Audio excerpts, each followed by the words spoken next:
Siapkan proses kehamilan dan persalinanmu persis ketika kamu menyiapkan proses pernikahanmu. Oh, all out. Yes. Gimana kamu menyiapkan proses pernikahanmu detaili, mulai dari catering, gedung, fotografer, mua, bahkan souvenir. Iya. Itu detaili. Iya. Demikian juga kamu menyiapkan kehamilan dan persalinanmu. Iya. Begitu detaili. Kenapa? Ketika persiapan optimal, hasil akan optimal.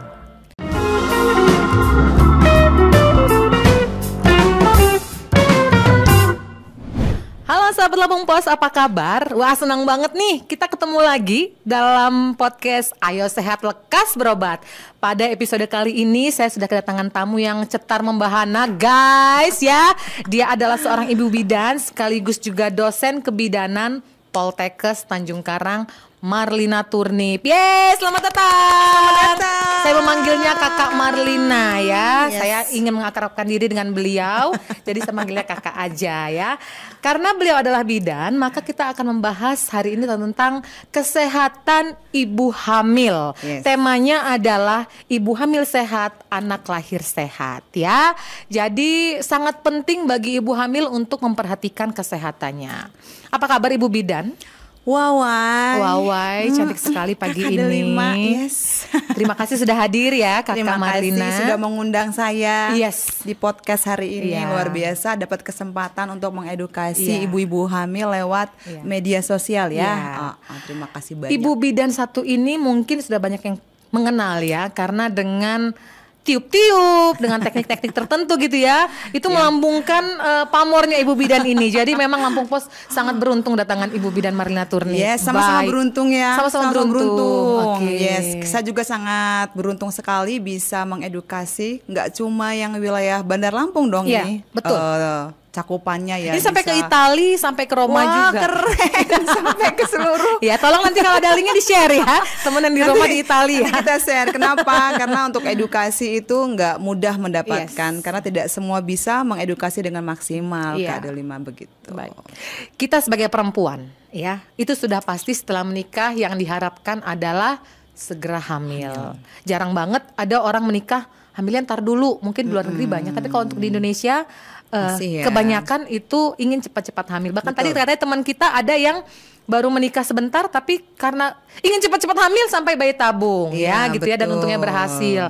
Banyak cara untuk sampai pada kehamilan, tapi setelah hamil apa yang harus dilakukan? Nah, itu juga tidak kalah penting ya sahabat Lampung Pos ya, bahwa masa kehamilan itu adalah masa-masa yang sangat penting untuk memperhatikan asupan gizinya. Asupan gizi. Karena bukan cuma memperhatikan gizi bagi ibu hamil sendiri, tapi juga untuk si bayi yang akan lahir nanti. Iya. Betul ya Ibu Bidan ya? Betul, Saya betul. jangan terlalu banyak ngomong soal itu karena lebih pakar dia ya. Saya cukup untuk berizin pembukaan saja. Baik, Yes. Ibu Bidan, untuk para remaja putri atau perempuan yang sedang merencanakan kehamilan, yang ingin menikah dan merencanakan kehamilan, apa saja yang harus dilakukan dalam mempersiapkan kehamilan?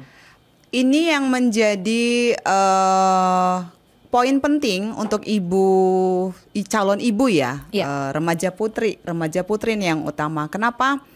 Di masa remaja itu adalah fase untuk memaksimalkan kadar hemoglobin atau Iya. kadar gizi dalam darah dia. Jadi untuk para remaja sekarang sudah ada yang namanya program pemberian tablet FE di awal Oke. remaja. FE itu besi ya? Tablet besi Zat ya, besi, zat besi. Supaya apa? Supaya untuk persiapan di masa remajanya tingkat kadar gizi dalam darahnya itu bisa maksimal. Ya. Untuk calon ibu itu penting sekali diedukasi tentang peningkatan kadar HB juga Kak Delima. Ya. Ini penting.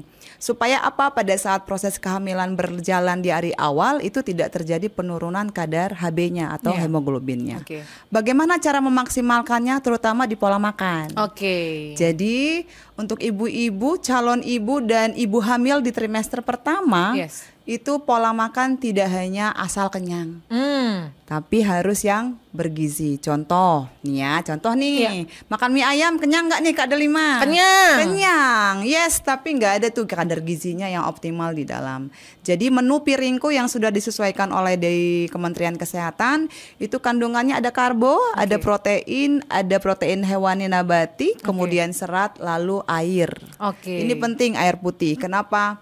sometimes ibu hamil atau calon ibu hamil atau pus ya, pasangan usia subur itu mengkonsumsi air ala kadarnya. Padahal di dalam menu itu air itu penting banget, apalagi untuk calon ibu hamil tuh minimal 2 liter. Itu yang harus dioptimalkan. Kedua, dikonsumsi makanan yang banyak mengandung 3P. Apa tuh? 3P? Nah, ini yang selalu saya edukasi di ruangan praktek saya selaku saya praktisi kebidanan ya. Kurangilah yang namanya penyedap. Oke. Yes, itu penting banget. Penyedap jangan terlalu generasi banyak micin ya, kurangi. Micin for life jangan ya, untuk ibu hamil micin for life. Betul. Jadi mengurangi penyedap.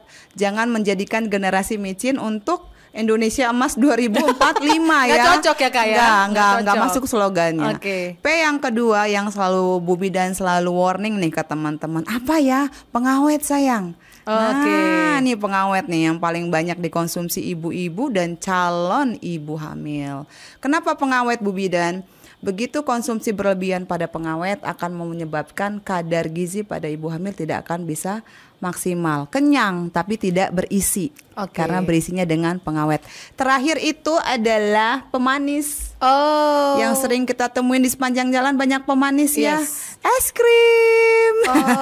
Iya. Boleh minum es krim, tapi jangan terlalu intens dan rutin. Terutama minuman manis. Pengawet itu makanan-makanan yang biasanya dikandung oleh makanan instan ya? Ya, seperti mie instan, kemudian pengawet bakso ya, sosis, makanan olahan gitu ya Kak ya? Ya, makanan olahan itu banyak sekali mengandung pengawet. Frozen food ya, jangan dulu ya Kak ya. Juga betul.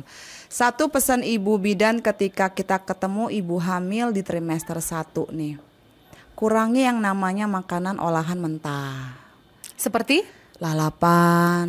Trimester pertama ya? Trimester pertama. Kemudian olahan daging yang setengah matang. Ini kemarin menjelang Hari Raya Idul Adha nih, Bu Bidan udah warning. Ayo sate di skip. Iya. Jangan sampai ibu hamil mengkonsumsi daging setengah matang. Kalau tadi di lalapan itu apa resikonya Bu Bidan? Kenapa jangan? Yes, akan menyebabkan terjadi resiko tokso ya. Jadi ada virus tokso yang bisa masuk melalui makanan yang belum diolah secara matang. Tokso ini sangat berbahaya bagi ibu hamil. Dampaknya? Terutama trimester pertama bisa menyebabkan janin tidak berkembang. Begitu. Nanti rata-rata hampir terjadinya BO ya, black teeth ovum. Ini kenapa ya janinnya nggak berkembang? Itu salah satu faktornya di situ ya. Selain faktor karena memang spermanya tidak berkualitas. Jadi yuk selama lewat gizi kita bisa cegah, kita cegah gitu. Karena apa? Selama edukasi di trimester 1, 2 dan 3 itu beda-beda ya Kak Delima ya. Jangan dikira nanti TM1 itu sama semua. Iya, sama dengan TM2, TM3 juga sama dengan TM1, TM2. Jadi setiap trimester dalam kehamilan itu mempunyai kadar gizi yang berbeda-beda. Di TM1 dan TM2 kita selalu follow up tentang karbo, protein, dan serat. Serat itu buah dan sayur ya. Tapi ketika di TM3 kita skala prioritasnya sudah full ke serat, buah dan sayur. Karbonya nggak lagi? Betul, karbo diminimalisir dengan harapan bayi tidak besar di dalam, tapi besar di luar. Sehingga pada saat proses persalinannya jauh lebih nyaman nanti gitu. Dan memang asupan gizi sangat penting karena ternyata stunting atau tengkes itu atau tumbuh kerdil itu justru prosesnya dimulai dari saat masa kehamilan. Ya, benar, betul itu ya Kak ya? Benar. Ini yang saya selalu tekankan ke teman-teman ibu hamil. Nawacitanya Presiden kita mencetak generasi emas 2045 ya. Bagaimana kita mencetak generasi itu dari sekarang? Karena 2045 kurang lebih 20 tahun yang akan datang. Kita mau jadikan apa Indonesia dari sekarang?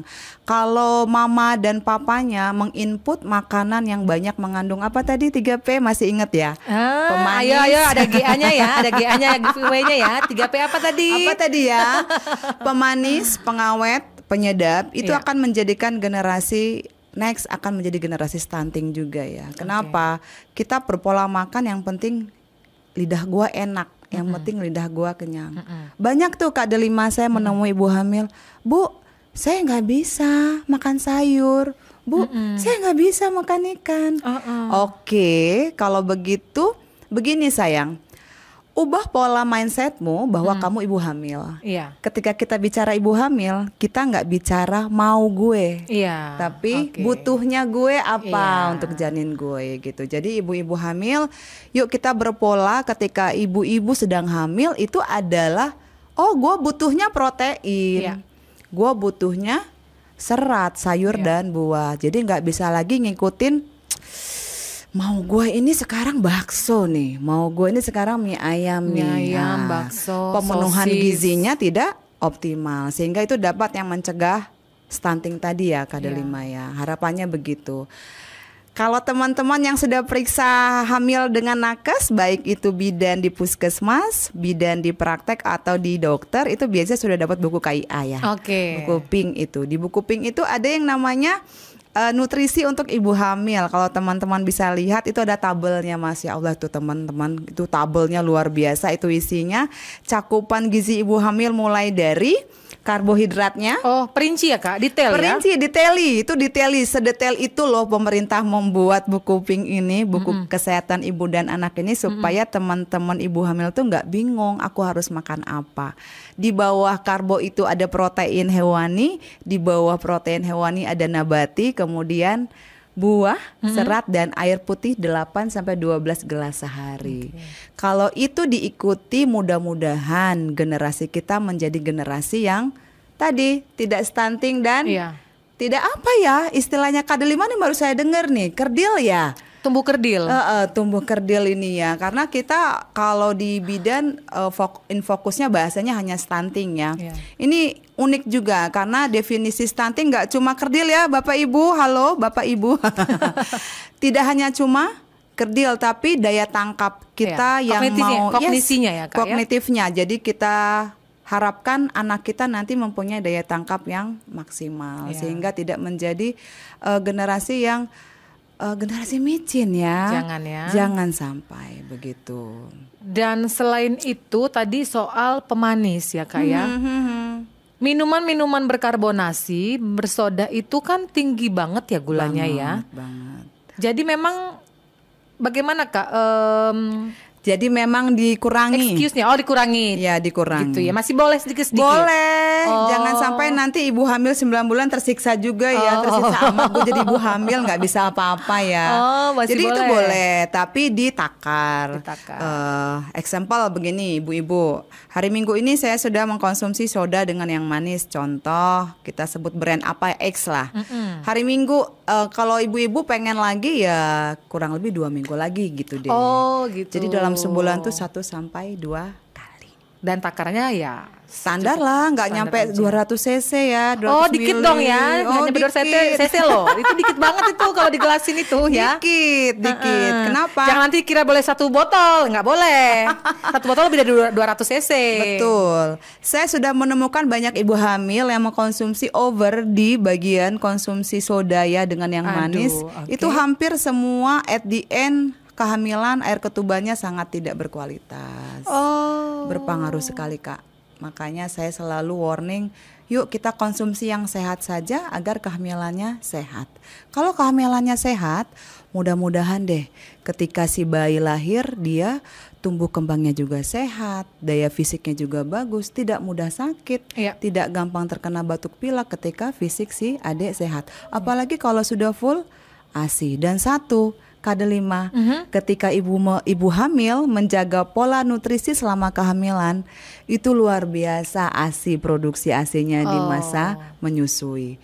Sebaliknya, itu berpengaruh ya? Sangat pengaruh. Saya sudah mengambil beberapa sampel itu ibu hamil yang konsisten nih mengkonsumsi makanan sesuai dengan takaran yang ada di buku kesehatan ibu dan anak. Belum lahir ini si dedek janin itu ASI sudah mulai muncul di trimester akhir. Sebaliknya ibu-ibu hamil yang maaf punten yang selalu makan versi gue yang penting gue kenyang itu agak lebih sulit untuk pengeluaran proses ASI-nya Kak. Jadi kalau ada ibu melahirkan terus ASI-nya mungkin agak lama, mungkin ada pengaruhnya dengan nutrisi tadi selama kehamilan. Iya benar. Makanya begitu Kak Delima mengundang Bu Bidan untuk bicara tentang gizi, saya sangat interest sekali. Karena pencapaian untuk tidak stunting itu dimulai dari masa kehamilan sampai bayi menyusui eksklusif 6 bulan lanjut 2 tahun. Memang benar generasi kita ini di periode emas itu dimulai dari awal kehamilan sampai 2 tahun kehidupan pertamanya.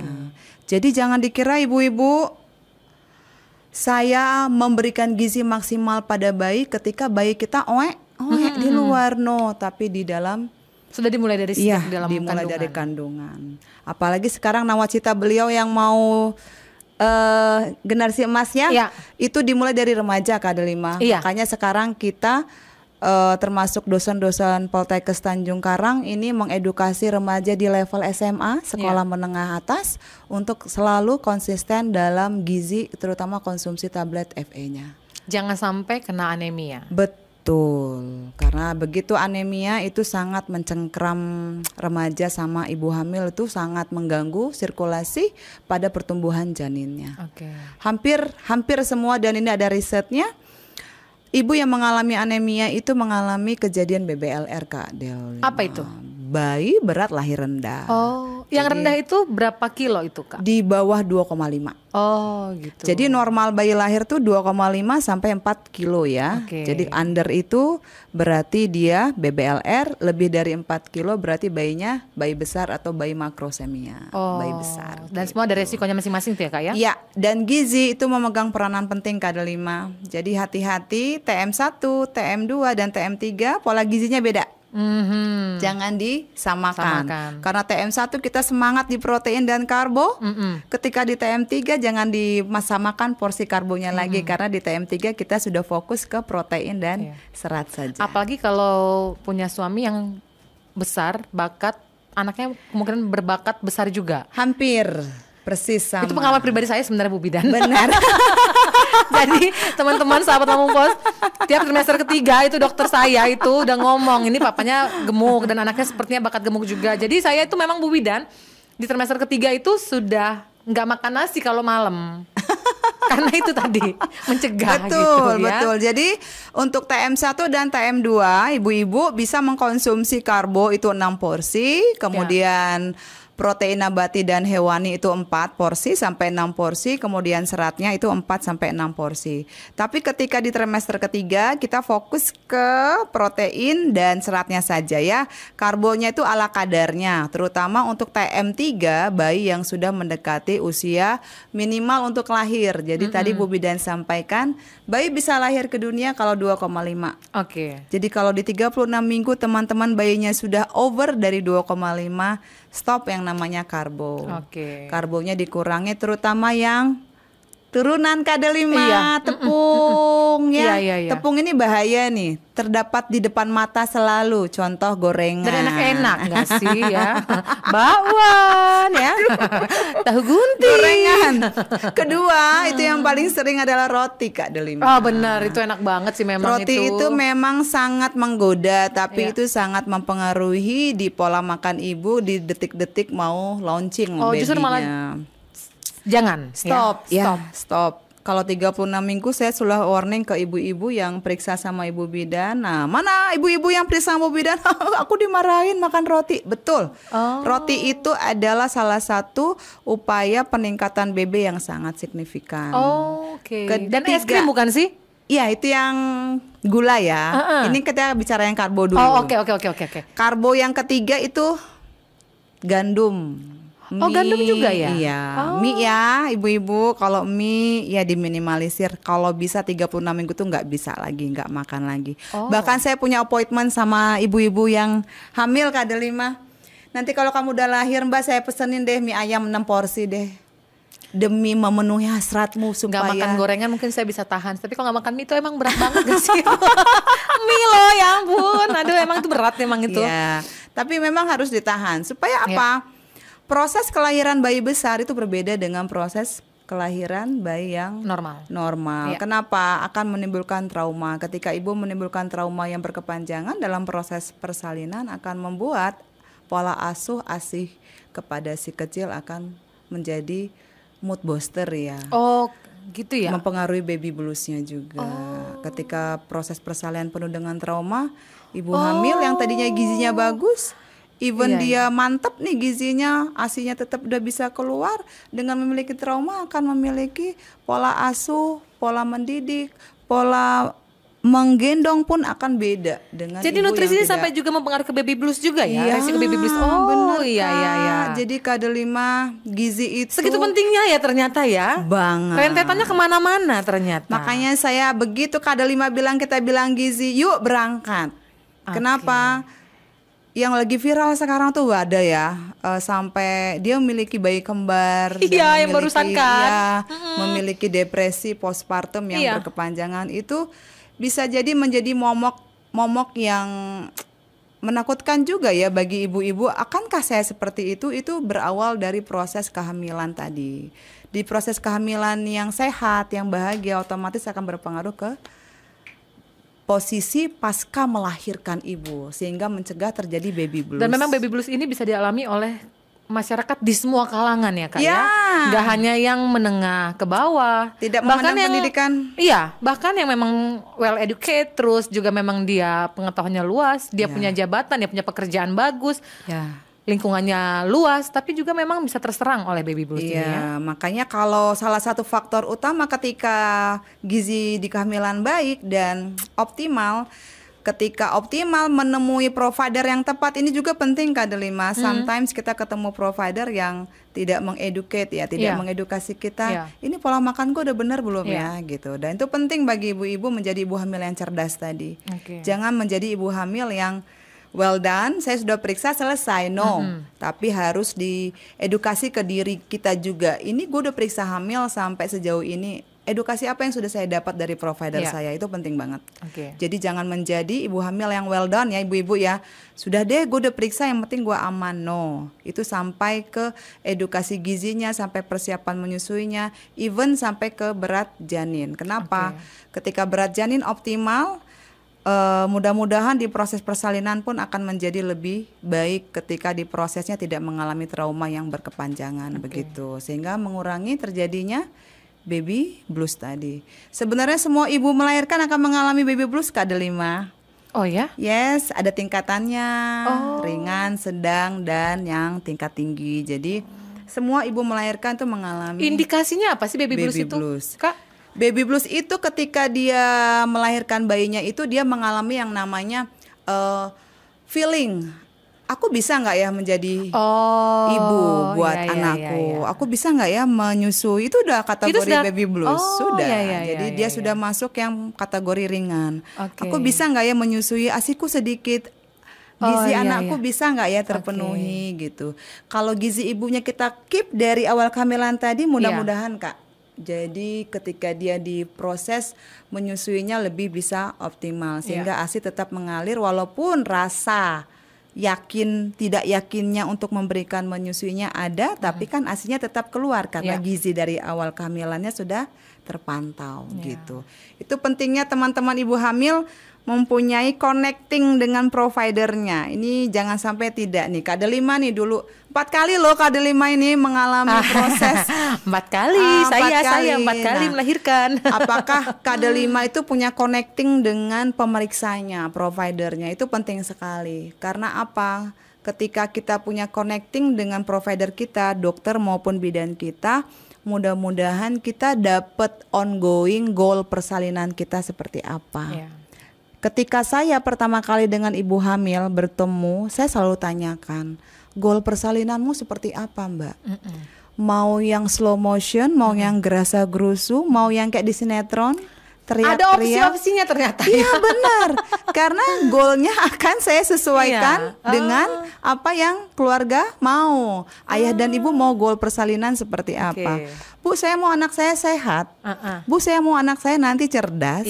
Bu, saya mau anak saya nanti ideal berat badannya. Follow me, ikuti apa saran dari ibu bidan. Jangan sampai mau sehat anaknya dikasih micin. Mau berat badan ideal tapi makan tepung, makan gorengan, makan mie sama gue. Ya kan? Mau lahiran lancar luncur tapi mager. Nah, gitu. gitu ya. Jadi semua kita punya goal, even dalam pekerjaan, even dalam hidup kita punya goal ya. Goal persalinan ada, goal hidup kamu apa. Jadi saya selalu ajak ibu-ibu hamil itu untuk bernalar ya Kak Delima. Selama kehamilan ini mau apa untuk si kecil? Bayangkan dia sosok makhluk hidup yang di dalam rahim kamu yang hanya menerima apa yang kamu makan. Jadi kalau misalkan kamu mau makan micin, ya dia makan micin. Kamu mau makan pengawet, dia makan pengawet.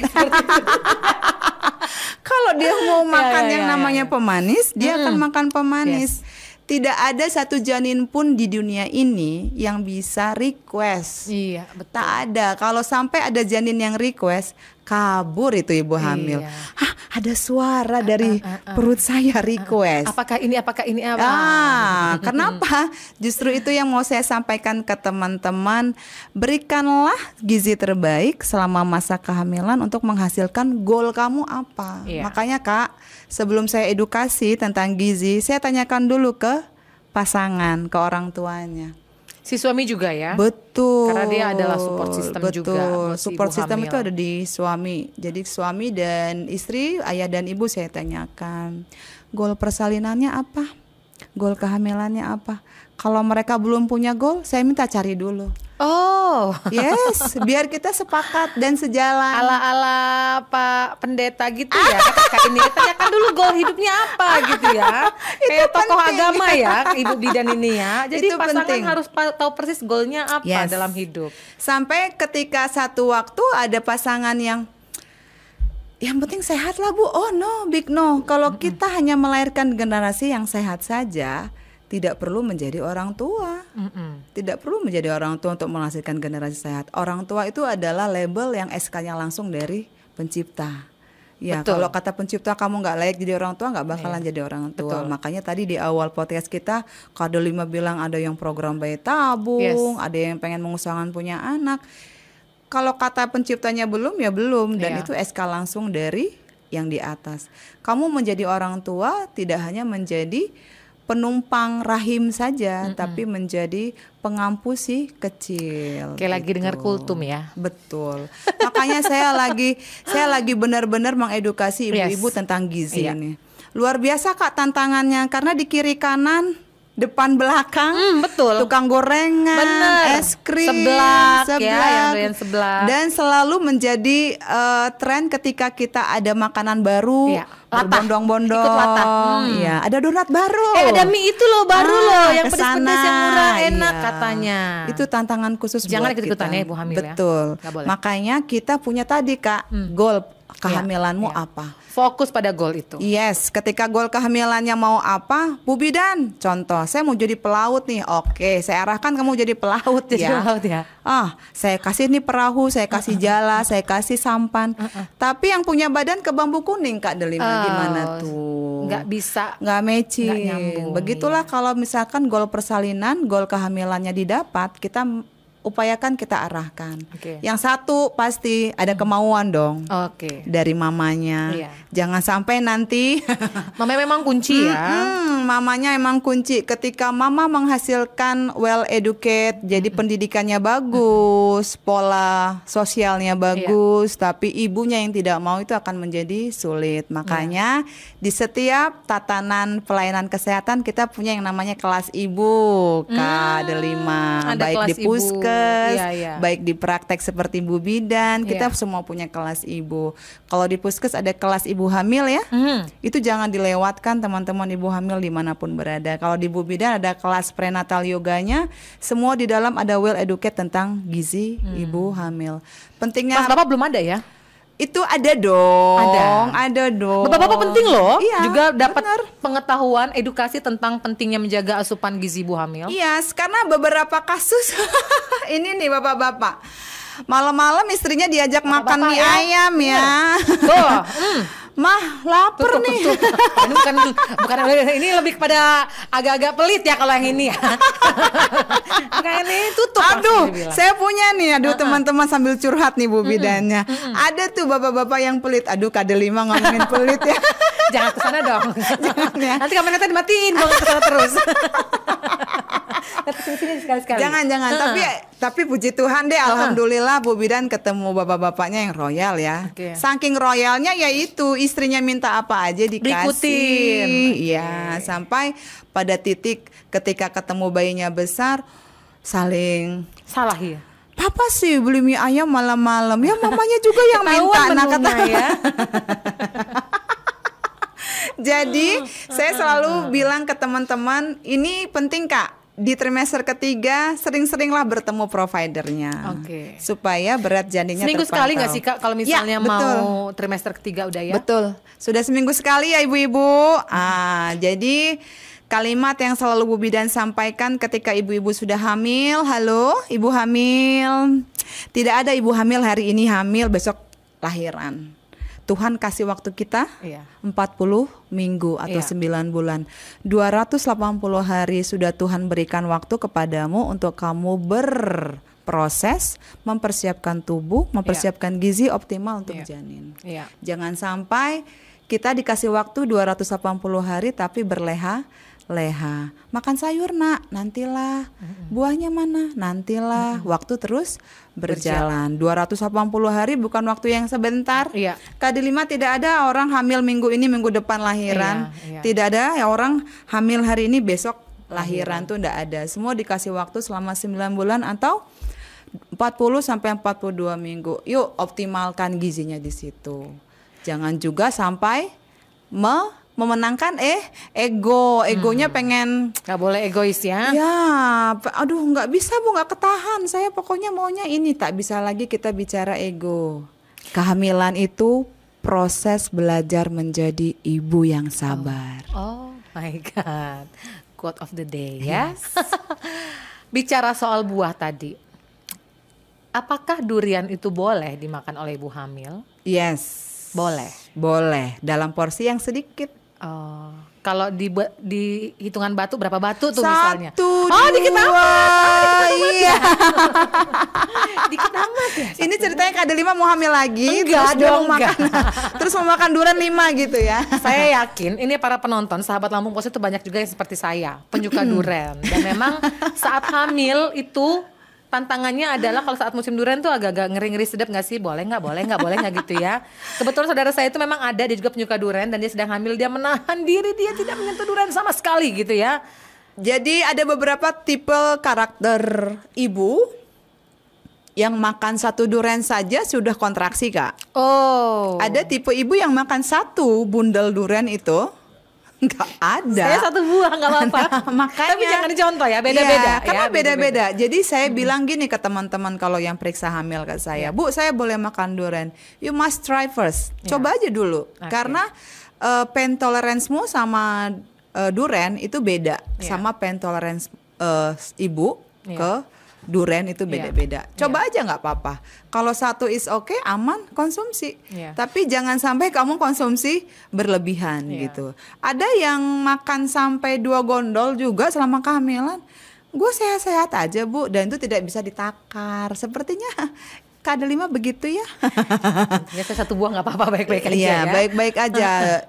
Sebaliknya ada yang baru 1, Bu. Kok saya mules? Kamu baru makan apa Mbak? Tadi makan durian Bu. Nggak cocok artinya. Langsung saya follow up kalau dia trimester 3 saya langsung follow up ke minum air dugan murni ya, supaya menetralisir. Atau air putih. Jangan susu, air putih saja netralisir.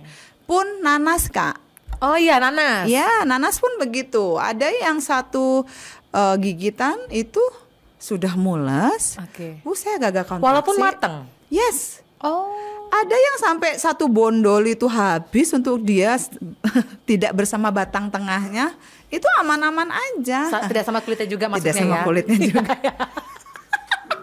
Kalau sama kulitnya berarti bahaya ya. Berarti nggak bagus itu pola makannya. Iya, itu buah ya. Jadi buah di trimester pertama selalu Bidan anjurkan itu yang banyak air. Seperti semangka, melon. Ya. Trimester 2, trimester 3 itu yang banyak seratnya ya. Pisang, pepaya, yang ngenyangin deh. Jadi ibu hamilnya itu makan buah tapi yang ngenyangin gitu. Tidak makan karbo yang tadi Bu Bidan sebutkan. Apa KD5?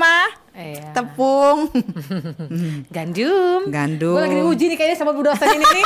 Gue suruh sebutin, coba fotografer dulu suaranya mana ini? 3P apa 3P? Ini Kita ulang ya, nanti ada giveaway ya. 3P apa itu?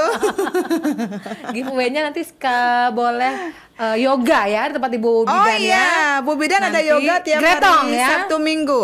Benar, Gretong. Iya. Ini live nggak ya? Kalau Enggak. kita nggak bisa kasih giveaway. Tetap ya? boleh dong, tetap bisa pas tetap kasih giveaway. kasih Bisa. giveaway. Oke, nanti kita kasih giveaway. Iya. Kita free prenatal yoga. Iya. Kalau Nanti- kada 5 mau. Nanti Bu Bidan siapkan satu pertanyaan ya. Ini dadakan sebenarnya spontanitas ya. Nanti silakan siapkan satu pertanyaan.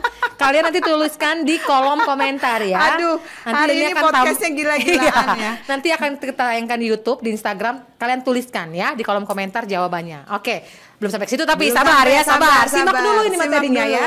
Biar pinter ya, pinter cenah. Biar cerdas. Oke. Tadi soal buah ya. Jadi kalau di trimester ketiga itu yang lebih mengenyangkan. Pepaya, pisang ya.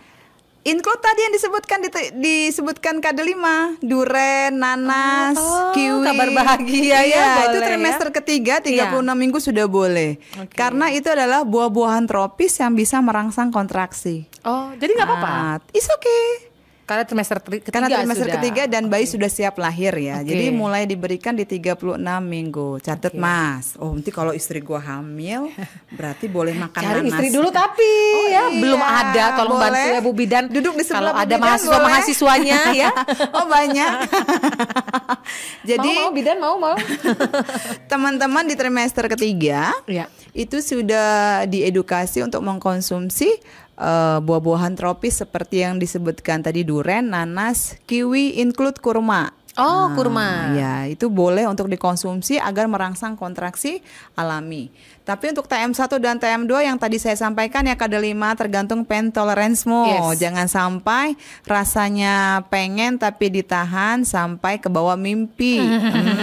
Tapi jangan sampai berlebihan Yes. begitu ya. Buah. Buah sudah, makanan sudah, minuman sudah ya. 3P, no. Terakhir, jangan mager. Iya, begitu ya. betul. Jadi kalau mau melahirkan bayi yang sehat, yang bahagia, ya harus ada aktivitas fisiknya. Fisik. Seperti itu senam ibu hamil. Senam ibu hamil. Dan yang di paling puskesmas banyak Kak. Yang sekarang. paling sederhana adalah jalan pagi ya, Bu Dokter, Bu Bidan ya. Jalan pagi. Jadi teman-teman, jalan pagi jangan dikira mau lahiran dari usia 20 minggu. Oh, dari 20 minggu 5 sudah. bulan. Oke. Itu harus bisa jalan Ngepel-ngepel pagi. itu katanya, apakah itu nanti berpengaruh? Berpengaruh sekali. Berpengaruh juga ya? Iya, itu sekali malah berpengaruh sekali. setiap pagi minimal 10 menit dari usia 32 minggu. Oke. Ya, itu harus dikerjakan. Filosofi persalinan kita kembalikan ke zaman nenek atau ibu kita ya. Oke. Bagaimana ibu kita, nenek kita, even di ladang, di sawah mereka bisa lahiran normal. Di Perkasa rumah, banget itu. di rumah mereka bisa lahiran normal. Iya. Zaman nenek ibu kita nggak ada loh yang sesar. Iya. Kenapa? Bergerak. Bergerak aktif. Yes, bergerak tanpa indikasi ya teman-teman. Jadi kalau teman-teman tidak ada indikasi boleh bergerak dari usia 20 minggu yang tadi Bu Bidan sampaikan, Iya. mulai jalan pagi. Iya. Indikasinya apa Bu Bidan? Plasenta letak rendah atau plasenta previa menutupi jalan lahir kada 5. Kedua yang hipertensi. Oh. Jangan deh kalau hipertensi sama plasenta sudah menutupi jalan lahir, itu takdir, sudah terima saja. Memang jalurnya jalurnya lewat jendela. Jangan ditolak ya, karena begitu kita denial terhadap proses kehamilan kita, goal persalinan kita tidak akan dapat. Iya. Makanya teman-teman ibu hamil yuk punya goal persalinan sehingga teman-teman tahu gua hamil harus apa. Temui provider yang tepat sehingga teman-teman bisa dipandu mengikuti alur goal persalinannya. Kemudian bekerja sama sebagai support system dengan pasangan masing-masing. Kalau pasangan kira-kira nggak bisa jadi support system, cari support system yang baik di lingkungan. Saya kira rumah. kalau tidak bisa ceraikan. Oh, bukan ya. jangan. Saya tadi deg-degan ini mau ngomong apa? Kalau ngomong mau apa? ditukar tambah nggak mungkin kada Sulit 5 ya, udah terlanjur. Karena biaya nikah mahal Bes ya, nggak bisa Iya. itu ditukar tambah. Itu yang pasti kalau misalkan suami misalkan ada beberapa kasus LDM Kak. Iya. Long distance marriage ya, yang suami kerja di Jepang, Iya. di luar. luar kota, itu harus mencari goal persalinannya dengan partner, contohnya ibu sekandung atau ibu mertua, itu boleh banget sehingga goal persalinannya bisa tercapai. Mager, jangan mager ya, karena mager itu kunci ibu hamil. Karena memang nggak bisa Kak Delima perlu tahu bahwa ibu hamil tuh punya yang namanya hormon, memang bikin hormonnya malas gerak, itu ada. Tapi itu bisa dihipno, artinya bisa diajak kerja sama di badan kita. Yuk kita bisa, yuk. Kenapa?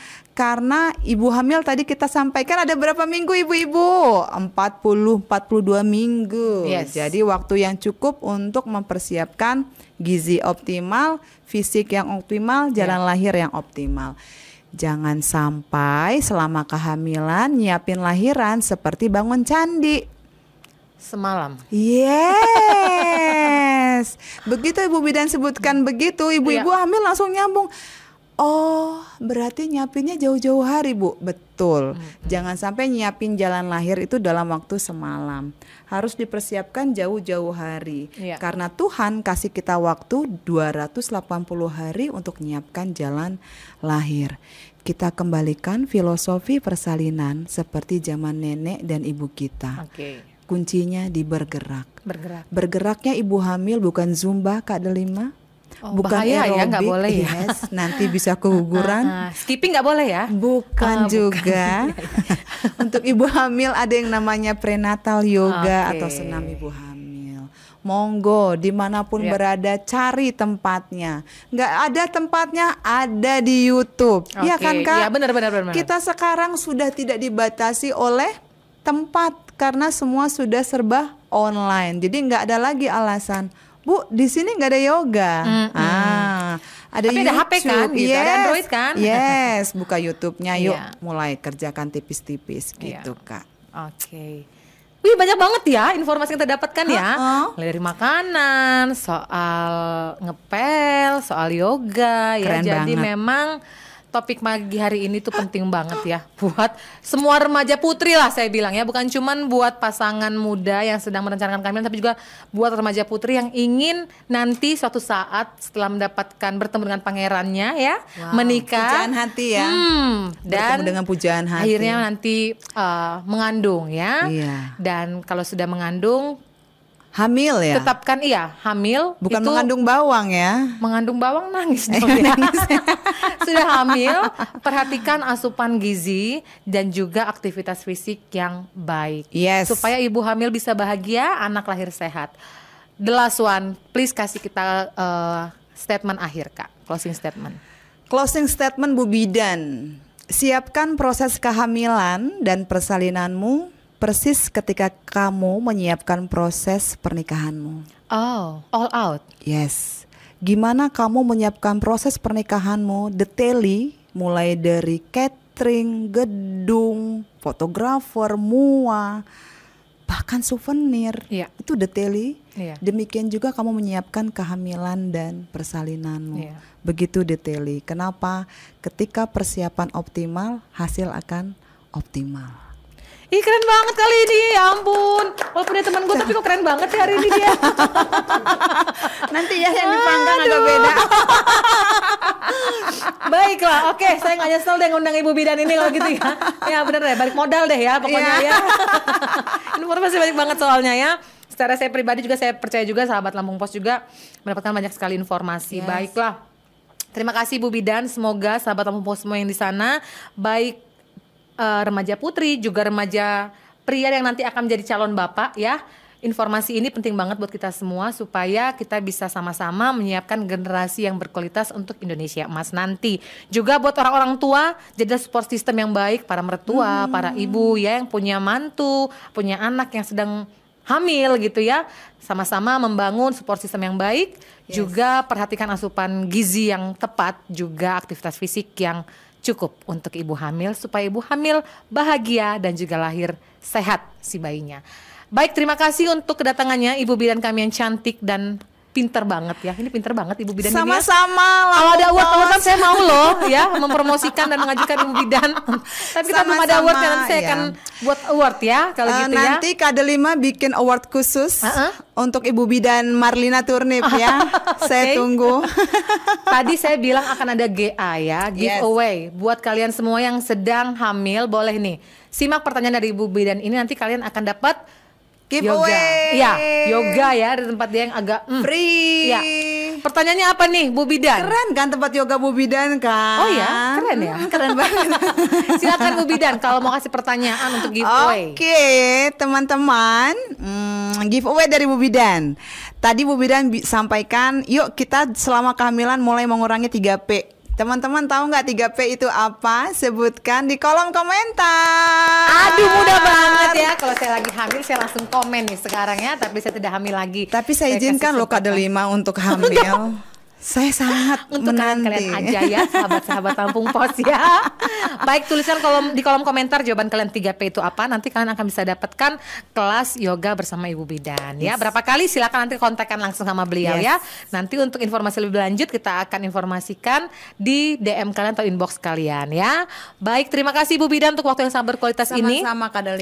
Semoga semakin banyak lagi ibu-ibu hamil yang tercerahkan dan dibantu mencetak generasi-generasi emas untuk Indonesia emas. Amin. Sahabat Lampung Pos, kita sampai pada akhir acara. Sampai berjumpa lagi dalam podcast Ayo Sehat Lekas Berobat di episode selanjutnya. Dadah, tetap sehat ya. Salam.